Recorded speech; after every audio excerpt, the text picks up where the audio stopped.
involved in those. The Japanese American Society, the, you know, whatever it is, do the research and you will find those. Also, this was kind of a unique idea that somebody had shared with me, meetup.com. Anybody use that? You know, a lot of people, it's, you know, it's like, you know, I'm looking for a date or something. But in fact, you can actually find people that are interested in doing business through that kind of a network as well. So get connected, get involved. We're doing a GPS webinar next, I think, Tuesday. This is an agent out of Miami, and she is Swedish. She put together a group. They have about 18 people now in the Market Center that are all focused. They meet weekly about building international networking, doing the international business. And she's doing something like 60% of her business now is international. And she did it by focusing and building up all these different connections. So we're going to interview her and post that online and do the webinar with it too, as to how she built the international networking business. And she did it by becoming part of the local Swedish community, promoting herself in the Swedish newspapers, the Swedish Chamber of Commerce, the Swedish this, Swedish that. But, you know, Scandinavia is big, and it also resonates into other parts, you know, into Belgium and places like that. So get involved. Focus a little bit. And understand, you know, I'm only talking about niche marketing. I'm not saying spend all your time doing this, but just do a little bit of your business. You still got to do the bread and butter deals, but you can focus on this. But guaranteed, I would put this in every single listing presentation, that you have the ability to do this. You will win those listings. Here's some other ideas. When you go to biztradeshows.com. That gives a global listing of all the business trade shows around the world. Has anybody ever done a business trade show? Chris Heller is actually leaving tomorrow. He's going to MIPIM in the south of France. MIPIM is the largest real estate trade show in the world. Every major real estate company in the world will be there. Every major developer in the world will be there. It is like the heart of real estate for Europe. So he's going to that. Here's one cityscape in Dubai. So Bill, who puts that on? It's a trade show organization that does it. They've been going for years. I've done the luxury home shows in China. We have a lot of Keller Williams agents that are doing these. And what they're doing, especially for like the high net worth Chinese, they're putting together their listing portfolios. They're going on their own dollar over to China. They're attending that 3-day luxury property show. They're even renting booths in some cases. They're doing the presentations. They're doing separate seminars, and they're building the network of doing that. We have a lady, Heidi Mao. She's down in City of Industry down in Southern California. And she goes twice a year, and she does these exhibitions, and then she's built up enough of a network. She brings about 30 to 35 Chinese buyers twice a year to her marketplace. She meets them at the airport, puts them in a bus, has the hotels that focus for that Chinese culture, the Chinese restaurant. She keeps them literally hostage for about 5 days. I mean, she does. She keeps them. She does not let them out of her sight, and she takes them around, shows them properties. They buy properties and go home, because she doesn't want them to touch any other real estate company. Fantastic, and she's doing it through these biz trade shows. So this is a lot of ways you can do it. The U.S. Chamber of Commerce International, you can find trade shows that they're doing. So that, and again, this is those of you that like to travel and write it off. Fantastic way to do it.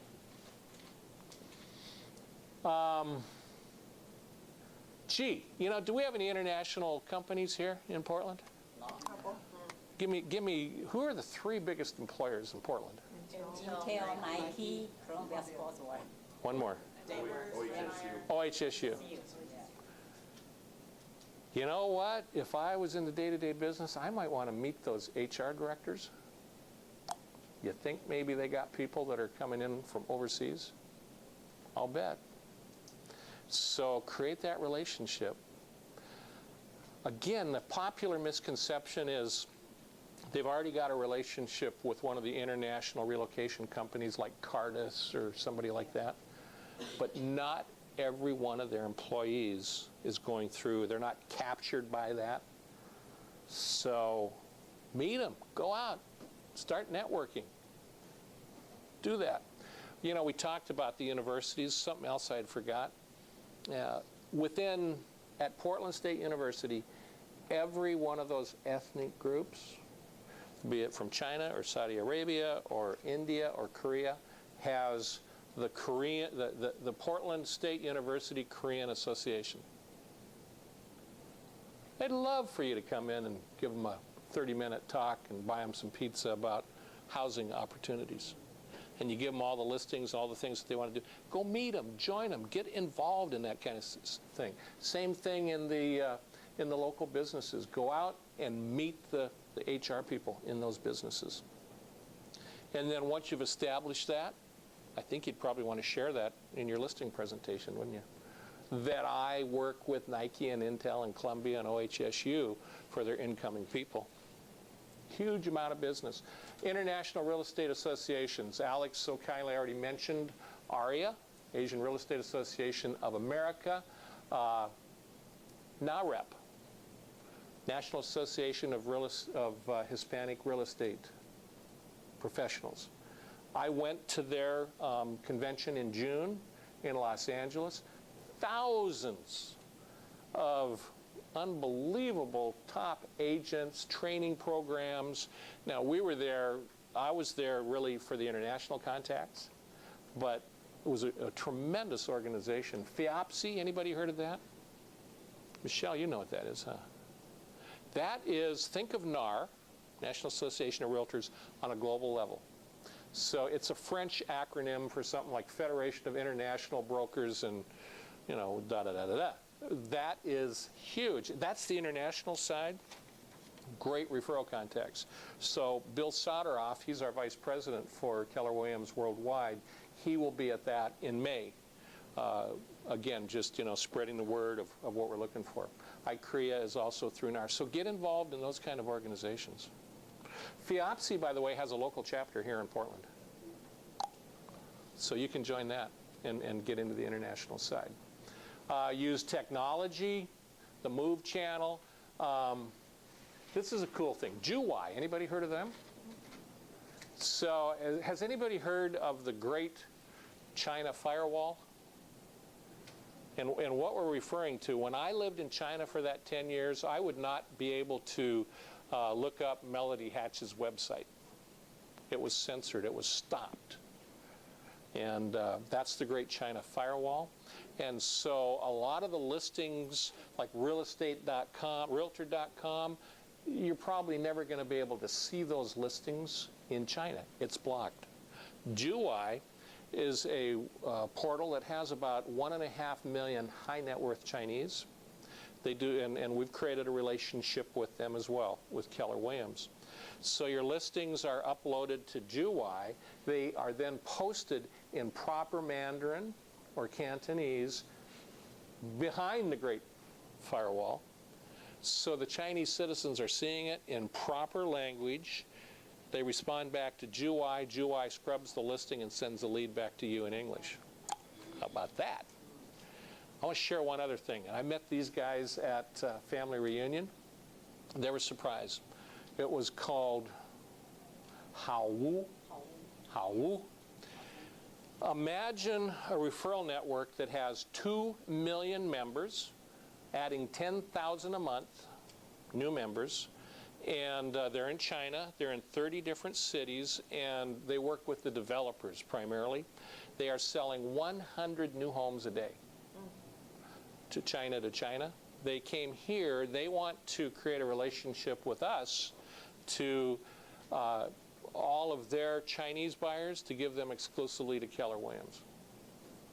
Actually, after they left me, they were going to RE/MAX, but I don't think, hands down, we've got some great, and you met them. Yeah. We got some great conversations going with them, because they're going to move into that resale market too. So the ability to drive business through these kind of websites are just amazing. So Do your research, figure that out. EB5 program we talked about. So the global business is live, it's real, it's here. You know, the reality being that everybody thinks, no, it doesn't really, there's just not much here. But when you really start peeling the layers of the onion back, there's a lot of business here. Through the employers, through the universities, through the multilingual families that have friends and family overseas. And so my whole goal today was just to expand your mind, to think about it, to then start focusing on how can you leverage this to position yourself totally different and uniquely from everybody else's out there. You're going to have a different conversation when you're sitting at that table. You can tell them all the things you normally tell them, but then you're going to throw one more element in there. And truly, I mean, I have had so many Keller Williams agents tell us that when they did this dialogue at the table, they got the listing. Can you turn the lights on, Melanie? Thanks.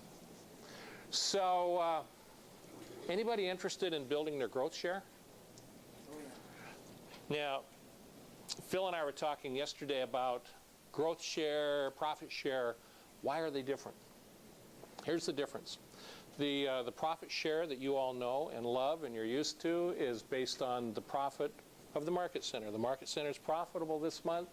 We're going to share $10,795. That was January, huh? All right, so you all understand how that works. Growth share is a little different. It's based as a portion of the royalty fee. So internationally, in the country of Turkey, as an example, they have an 8% royalty fee. 25% of that, or 2% of the GCI that comes from the country, is set aside in the Keller Williams Turkey growth share. That is then distributed quarterly, not monthly, same way that we're used to, through the tree with the 7 different levels, same percentages. Everything else is exactly the same. So it doesn't matter whether the market centers are profitable or not. It's a percentage of the royalty fees. Do the royalties internationally cap, or are the royalties No. country to country? No, and the royalties will vary country to country, and most countries are not capping them. So, you know, because every country we go into, it's really a white paper. It's totally different. The way we do business in North America is not the way they do business in the rest of the world. Believe it or not, it's just not.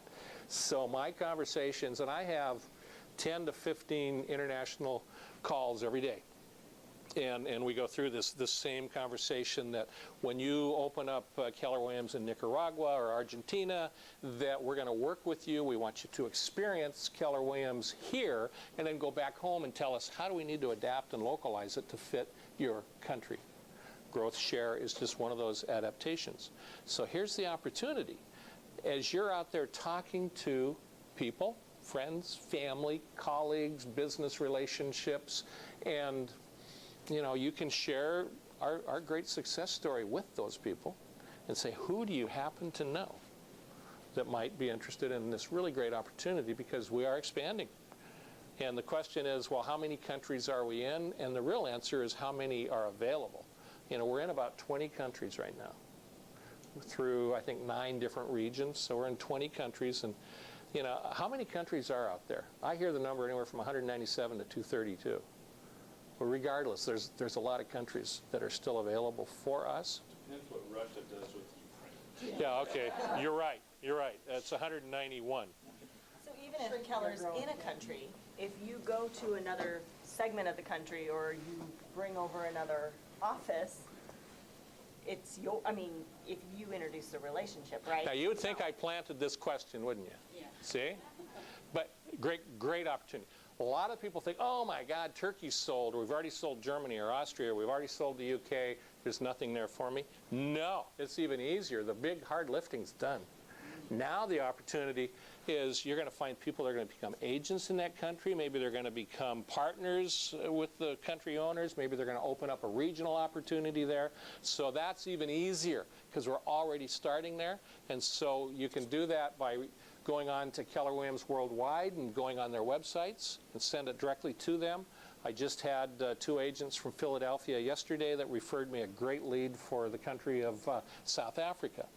So, you know, It's going to go there. And that becomes growth share there, profit share here. So it goes both ways. You find people that are looking to open a country or go to work there, great, and that becomes part of your profit tree here too. So there's really two opportunities. It's from the agent side to build it, and it's also from the finding somebody that might have the interest to open up a country. What are we looking for? We're looking for an operating principal. They need to live in the country. We want them in the country. I had a really top Keller Williams agent. She's Chinese from the Los Angeles area. She wanted to move to Beijing to be the operating principal. We can't have that because she wouldn't have the local relationships and the local credibility. She can be an owner, she can be an investor, but we need the operating principal there, the icon head turner, the Chris Suarez that can come in and make it happen. Must own 20% of the holding company, must have 51% of the voting rights, just like we do here for market centers, and we license it for 20 years.